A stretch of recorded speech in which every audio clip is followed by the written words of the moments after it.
முன்னிலையில் இருக்க மாதிரி செய்தி வருது. அந்த 2 பேரும் இங்கே வருவாங்க. அது தவிர எவ்வளோ தேவைப்படுதோ அவங்க சப்போர்ட் பண்ணுவாங்க. ஆனால் அதிமுக தரப்புல இருந்து காலையிலேயே என்ன சொன்னாங்கன்னா, விஜய் அவர்கள் ஒருவேளை எங்களுடைய ஆதரவு தேடி வந்தால் நாங்கள் கண்டிப்பாக அவருக்கு சப்போர்ட் பண்ண மாட்டோம் அப்படின்னு சொல்லியிருக்காங்க.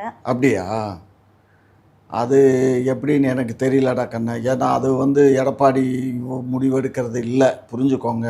டெல்லி தான் முடிவெடுக்கும். டெல்லி இது திரும்ப அவங்களுடைய நோக்கம் என்னன்னா, திமுகவை தமிழ்நாட்டில் அழிக்கணுங்கிறது தான் டெல்லியினுடைய அஜெண்டா. இப்போ அதுக்கு தான் விஜய் இறக்கி விட்டாங்க. இப்போ விஜய் வந்துட்டார். ஸோ அப்படி வந்திருக்கும்போது அவருக்கு என்ன ஆகும் யோசிச்சு பாருங்கள். இப்போ ஓரளவுக்கு வந்துட்டார்ல, அதனால் இப்போ பிஜேபி இறங்கி சப்போர்ட் பண்ணும். பிஜேபி சொன்னால் அவர் செய்ய போகிறாரு. ஏமா நான் சொல்கிறது அவங்க சொல்கிறதெல்லாம் ஒன்றும், அதாவது ஏழை சொல்கிறது அம்பலத்துக்கு ஏறாது. சொல்கிறவங்க சொன்னால் தான் அம்பலத்துக்கு போகும். அது மாதிரி பிஜேபி